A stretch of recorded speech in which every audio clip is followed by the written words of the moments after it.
Hello and welcome. तो आज हम लोग इस वीडियो में देखने वाले हैं क्लास 10th का सोशल साइंस का नवंबर मंथ का असाइनमेंट। तो जैसा कि इसके मैथ्स के हमने असाइनमेंट देख लिए थे, साइंस के असाइनमेंट हमने देख लिए थे, अब हम लोग देखेंगे सोशल के असाइनमेंट।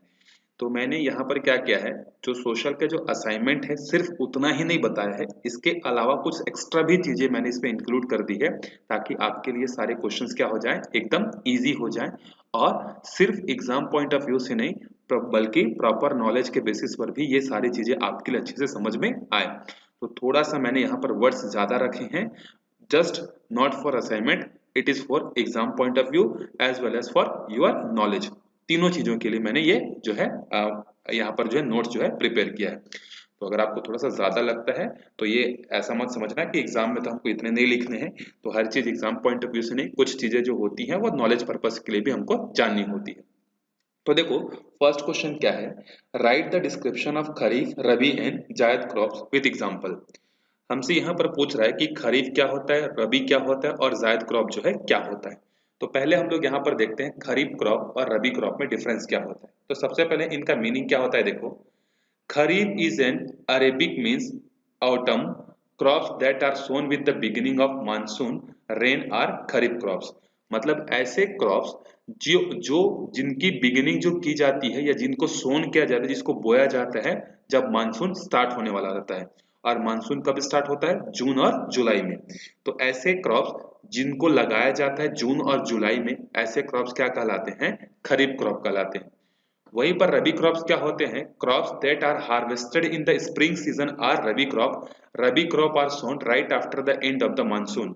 जैसे ही मानसून खत्म होने वाला होता है या मानसून के खत्म होने के कुछ टाइम बाद जो है हम लोग किसको लगाते हैं, क्रॉप्स को, रबी क्रॉप्स को जो है लगाते हैं। तो खरीफ मानसून के स्टार्टिंग में, रबी मानसून के एंड में जो है हम लोग लगाते हैं। खरीफ में क्या क्या आते हैं, जो हमारे छत्तीसगढ़ में सबसे ज्यादा लगाया जाता है, पैडी, राइस आता है, मेज आता है, ग्राउंड नट आता है, कॉटन आता है, सोयाबीन आता है, पिजन आता है, पीज आते हैं, मूंग आता है, बीन्स आता है, ये रेड चिलीज जितनी भी होती है सब खरीफ क्रॉप है। Wheat, chicken pea, mustard, linseed oats, barley, sesame, peas, sunflower, coriander, onion, potato, tomato, ये सब इसके हैं रबी क्रॉप्स के जो है एग्जाम्पल है। अच्छा, ये जो राइस है, राइस सिर्फ खरीफ क्रॉप में नहीं आता है, यह रबी क्रॉप में भी आता है, याद रखना ना। अब इसके बाद मंथ क्या है, जून और जुलाई में लगाया जाता है इसको, और इसको अक्टूबर और नवंबर में जो है लगाया जाता है। इसको जून और जुलाई में लगाया जाता है और कटिंग कब की जाती है, हार्वेस्टिंग सितंबर से अक्टूबर में। इसको लगाया जाता है अक्टूबर से नवंबर में, और फिर यहाँ पर क्या होता है, मार्च और अप्रैल में इसकी कटिंग जो है होती है। अब यहाँ पर देखो, kharif crops require a lot of water and the warm weather to grow. Kharif crop को क्या चाहिए होता है, काफी ज्यादा लार्ज अमाउंट में पानी चाहिए होता है और वेदर भी चाहिए होता है, धूप भी चाहिए होता है। इसीलिए देखो, जो पैडी होता है जनरली बरसात के दिनों में ही लगाया जाता है, क्योंकि बरसात के दिनों में नेचुरली पानी जो है हमको काफी ज्यादा अमाउंट में मिल जाता है। जब हम लोग पैडी को रबी क्रॉप में लगाते हैं तो रबी क्रॉप के लिए भी हमको बहुत ज्यादा पानी की जरूरत जो है पड़ती है। तो फिर हम लोग आर्टिफिशियल मोटर वगैरह या ट्यूबवेल वगैरह यूज करके जो है आजकल पैडी को भी हम लोग रबी क्रॉप में यूज करते हैं। लेकिन जो स्पेशली जो रबी क्रॉप्स हैं उनके लिए कंडीशन क्या चाहिए होती है, कोल्ड कंडीशन जो है चाहिए होती है, ठंडी ठंडी कंडीशन जो है इनको चाहिए रहता है, और हल्का सा धूप जो है चाहिए रहता है। Flowering required shorter day time, day length, मतलब खरीफ क्रॉप के लिए जो है दिन का टाइम कैसा होना चाहिए, कम होना चाहिए, और रबी क्रॉप्स के लिए जो है दिन का जो टाइम होता है वो क्या होता है, काफी ज्यादा लंबा जो है होता है। मतलब इसमें शॉर्ट डे लेंथ और उसमें लॉन्ग डे लेंथ जो है चाहिए होता है। उसके बाद नेक्स्ट देखो, जायद क्या होता है, there are some crops which are grown in the summers between rabi and kharif crops. मतलब कुछ ऐसे क्रॉप्स भी होते हैं जो रबी और खरीफ के बीच में लगाए जाते हैं, स्पेशली समर सीजन में। जैसे जो हमारा खरीफ क्रॉप है वो कब लगाया जाता है, कटिंग कब की जाती है उसकी, सितंबर अक्टूबर में। लगाया कब जाता है, जून और जुलाई में। तो हमने क्या किया, खरीफ को जो है लगाया जून में, और रबी को हम लोग कब लगाते हैं, सितंबर अक्टूबर में, और इसकी कटिंग की कब की जाती है, मार्च अप्रैल में। देखो, यहाँ पर मई और जून 2 महीने, या मार्च से लेकर जून तक कुछ महीने ऐसे बचते हैं जो कि खरीफ और रबी के बीच के होते हैं। तो ऐसा टाइम पीरियड जो कि खरीफ और रबी के बीच में बचता है, इस बीच में क्या किया जाता है, कुछ क्रॉप्स जो और उगाए जाते हैं। ऐसे क्रॉप्स को हम लोग क्या बोलते हैं, जायद बोलते हैं। और ये स्पेशली कहाँ उगाए जाते हैं? समर सीजन में। अब आप यहाँ पर नेचर की स्पेशलिटी देखो, नेचर की स्पेशलिटी क्या है? ये उगाए जाते हैं कैसे सीजन में? समर सीजन में। समर सीजन मतलब जब पानी की कमी होती है। लेकिन ये क्रॉप्स ऐसे स्पेशल क्रॉप होते हैं जो कि पानी की कमी, गर्मी के दिनों में देखो आप लोग, गर्मी के टाइम में क्या होता है? ड्रिंकेबल वाटर की कमी हो जाती है, लेकिन इसमें ऐसे फ्रूट्स आते हैं जिनमें पानी बहुत ज्यादा अमाउंट में भरा हुआ होता है। मतलब बाकी नेचर में पानी कम रहता है, लेकिन इन फ्रूट्स में जो है क्या होता है? काफी ज्यादा अमाउंट में जो है पानी जो है रहता है। तो ये नेचर की क्या है? स्पेशलिटी है कि बाकी नेचर में पानी कम है, लेकिन इन फ्रूट्स में पानी क्या रहता है? ज्यादा रहता है। इसके एग्जाम्पल क्या है? ककम्बर, खीरा, वाटरमेलन, तरबूज वगैरह, करेला वगैरह जो है ये क्या है? इसके एग्जाम्पल है। समझ में आया आपको? भले ही पानी हमको पीने के लिए कम मिलेगा, लेकिन जब आप इस टाइप के फ्रूट को खा लोगे तो आपको काफी ज्यादा अमाउंट में जो है पानी मिल जाता है। मतलब ये लोग कम पानी लेते हैं और ज्यादा पानी वाला क्या करते हैं? फ्रूट जो है प्रोवाइड जो है कराते हैं। ये इनकी क्या है? स्पेशलिटी। उसके बाद अच्छा, क्वेश्चन नंबर सेकंड नीचे रह गया, क्वेश्चन नंबर सेकंड देखते हैं। हाँ, क्वेश्चन नंबर सेकंड है, discuss the development of democracy in Russia between 905 to 940। हमने रशियन रेवोल्यूशन पढ़ा था, तो वहां पर ये क्वेश्चन पूछ रहा है कि रशियन रेवोल्यूशन स्टार्ट हुआ था 1905 में और 1940 तक जो है चला था। तो उस बीच में वहां पर डेमोक्रेसी में क्या क्या डेवलपमेंट हुए? तो पहले तो वहां पर डिक्टेटरशिप थी, रशिया में डिक्टेटरशिप था। उसके बाद डिक्टेटरशिप से धीरे धीरे खत्म होते होते वहां पर डेमोक्रेसी जो है आई थी। The Russian Revolution of 905, also known as the first Russian Revolution, was a wave of mass political and social unrest that spread through vast area of the Russian Empire. ये जो फर्स्ट रिवोल्यूशन था जो Russia में हुआ था, इसने क्या क्या था? पॉलिटिकली सोशली क्या क्या था? पूरे बहुत बड़े लार्ज पॉपुलेशन को जो इसने क्या क्या था? कवर किया था, जिससे काफी सारे चेंजेस जो है हुए थे। Some of which was direct at the government. अब उसमें से कुछ चेंजेस जो हुए थे गवर्नमेंट में भी हुए थे, मैंने आपको बताया था। It included workers strike, peasant unrest and the military म्यूटिनिटीज।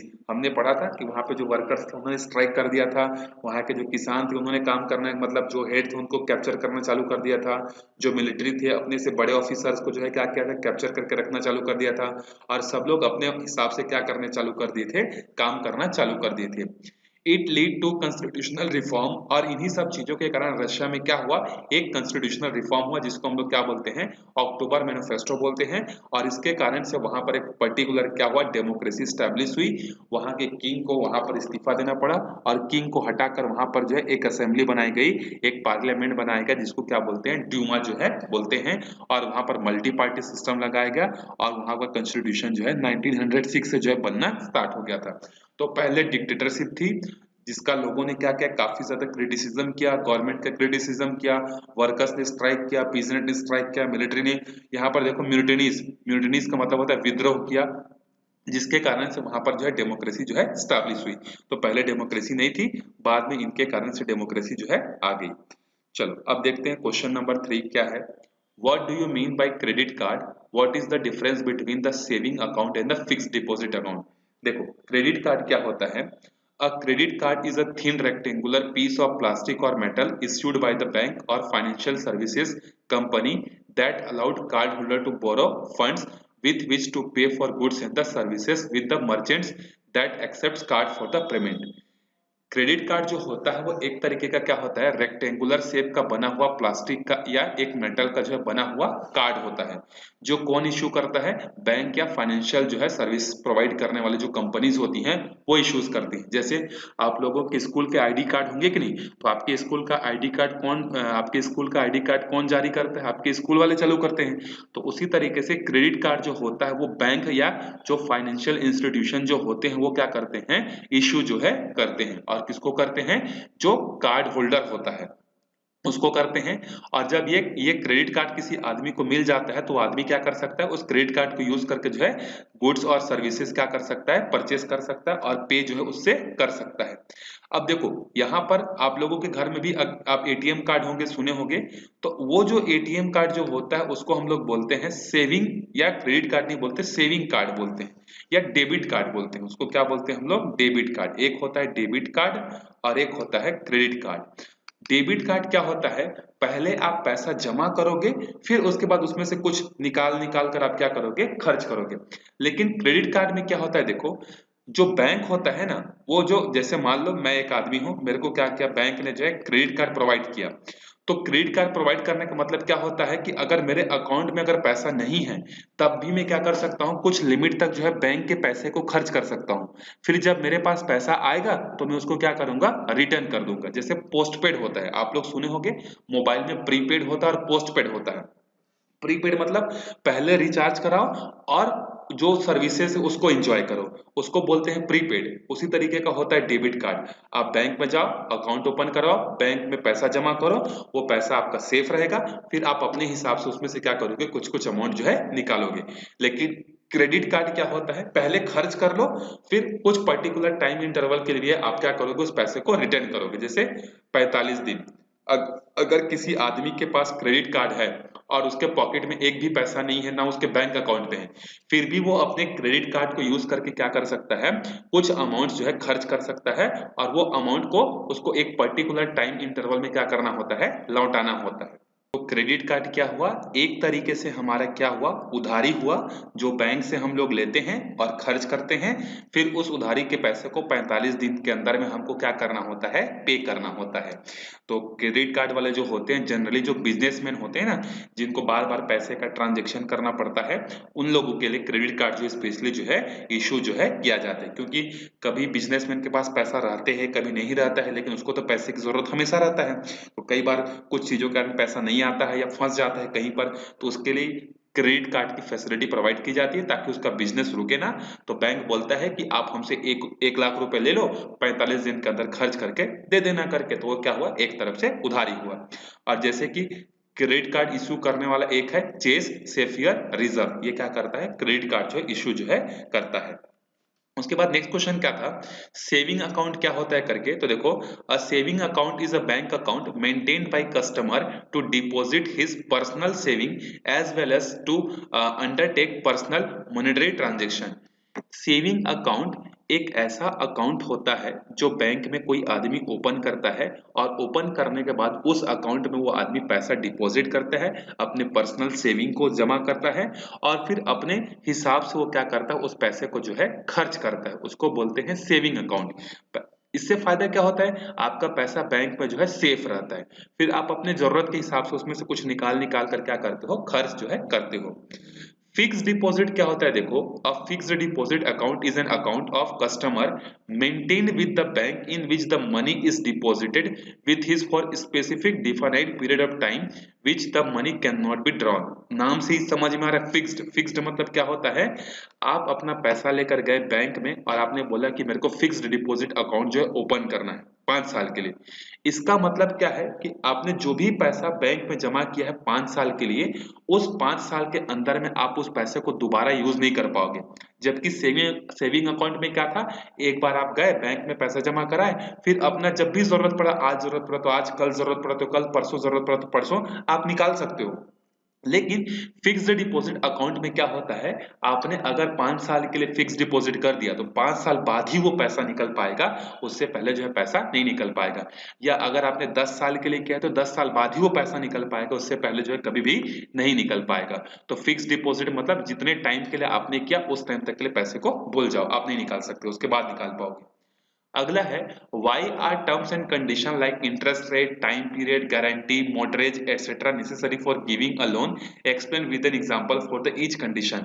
देखो, यहाँ पर जब आप लोन लेने जाते हो तो कुछ टर्म्स जो है यूज होते हैं, जैसे इंटरेस्ट रेट। तो इंटरेस्ट रेट क्या होता है, जो पैसा आपने क्या किया, किसी आदमी से परचेज किया, तो वो आदमी क्या बोलता है कि मैं इस पैसे से तुम पर 2% क्या लूंगा, इंटरेस्ट लूंगा। तो देखो, इंटरेस्ट क्या होता है, the interest rate is the amount a lender charge for a use of asset expressed as a percentage of the principal. The interest rate is typically noted on the annually basis known as annual percentage rate. मतलब जैसे आप, मैंने क्या किया, किसी एक आदमी से बोला कि मेरे को 1,000 रुपए दे दो, मेरे को अर्जेंट है। तो उस आदमी ने बोला मैं 1,000 रुपए तो दे दूंगा, लेकिन मैं हर महीने उस पर 2% एक्स्ट्रा पैसा लूंगा। इसी एक्स्ट्रा पैसा जो 2 महीने में ले रहा है या हर साल ले रहा है, वो डिपेंड करता है, मंथ में भी होता है, साल में भी होता है। तो मैंने 1,000 जो रुपए लिया ना, उस 1,000 को हम लोग क्या बोलते हैं, प्रिंसिपल अमाउंट बोलते हैं। तो जो प्रिंसिपल अमाउंट होता है, इस केस में मैंने 1000 रुपए उससे मांगा तो उसने मेरे को 1000 रुपए दिया, वो 1000 रुपए क्या है, प्रिंसिपल है। फिर उसने बोला कि मैं इस 1000 पर 2 रुपए हर महीने लूंगा, एक्स्ट्रा 2 रुपए लूंगा। तो ये जो एक्स्ट्रा जो हर 2 महीने में या हर 1 महीने में या हर 6 महीने में या हर 1 साल में जो लेता है, इसी को बोलते हैं इंटरेस्ट रेट। और ये कैसे होता है, जो प्रिंसिपल अमाउंट होता है उसका कुछ पार्ट होता है। जैसे मैंने 1000 रुपए लिया तो 1000 का 2%, तो 1000 का 2% मतलब 20 रुपए आएगा। तो इसी तरीके से यहाँ पर जो है होता है। तो मतलब प्रिंसिपल अमाउंट का हर महीने, हर 6 महीने में, हर साल में जितना एक्स्ट्रा देना पड़ता है वो कहलाता है इंटरेस्ट रेट। अब उसके बाद देखो अगला है टाइम पीरियड। टाइम पीरियड का मतलब क्या होता है, जितने टाइम इंटरवल के लिए आपने लोन लिया है, 1 साल के लिए लिया है तो वो 1 साल होगा, 2 महीने के लिए लिए तो 2 महीने, वो टाइम इंटरवल कहलाता है। अगला है गारंटी।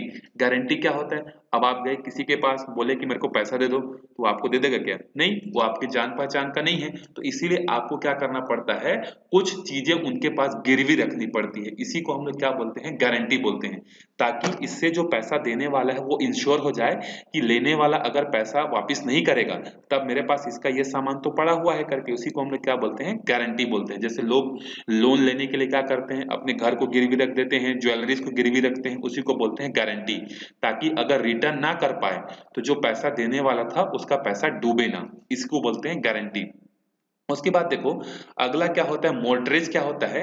मोर्टगेज एक तरीके का क्या होता है, एग्रीमेंट होता है, जो कि पैसा लेने वाला क्या करता है, पैसे देने वाले को बोलता है कि अगर मैं ये पैसा अगर तुमको नहीं दे पाया टाइम पे तो इसके बदले तुम मेरा ये वाला क्या करना, यूज कर लेना, वो कहलाता है मोर्टगेज कहलाता है। तो देखो मोर्टगेज क्या होता है, a legal agreement by which a bank, building, society, etc.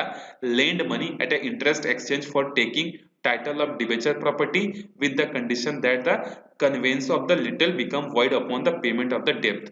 मतलब एक तरीके का ये भी बोल सकते हो कि भरोसा दिलाना कि हाँ मेरे पास ये है, आप इस पैसे, अगर मैं आपका पैसा रिटर्न नहीं किया तो आप मेरा गाड़ी बेच देना, मेरा मोबाइल बेच देना, आप मेरा घर बेच देना करके। तो एक तरीके का जो गारंटी होता है उसी को अगर लीगल टर्म में बात करें, कानूनी रूप से बात करें, तो वही क्या कहलाता है, मोर्टगेज जो है कहलाता है। अब ये बोल रहा है कि एक एक एग्जांपल बताओ। तो जैसे मैंने ए पर्सन से 1000 रुपए उधार लिया, उसने मेरे को बोला मैं 2% इंटरेस्ट लूंगा, तो ये 2% क्या कहलाएगा, रेट ऑफ इंटरेस्ट। मैंने बोला इससे 1000 रुपए मांगा तो इसने बोला कि मैं 1000 क्यों दूं, मेरे पास कुछ सामान रख करके, तो मैंने क्या किया, अपना लैपटॉप जो है इसके पास गिरवी रख दिया, तो वो क्या कहलाएगा तुम्हारा, वो कहलाएगा गारंटी। अब मैं कितने महीने के लिए लोन ले रहा हूँ, मान लो 6 महीने के लिए लोन ले रहा हूँ, ये 6 मंथ कहलाएगा टाइम पीरियड। और गारंटी क्या है, मैंने लैपटॉप रखा है। और मोर्टगेज क्या है, मैंने एक पेपर पर साइन करके दिया है कि अगर मैं 6 महीने के अंदर इसका पैसा नहीं लौटाया तो ये लैपटॉप जो है ए पर्सन का हो गया, ये कहलाता है मोर्टगेज। तो आई होप आपको सारे टर्म्स समझ में आ गए होंगे।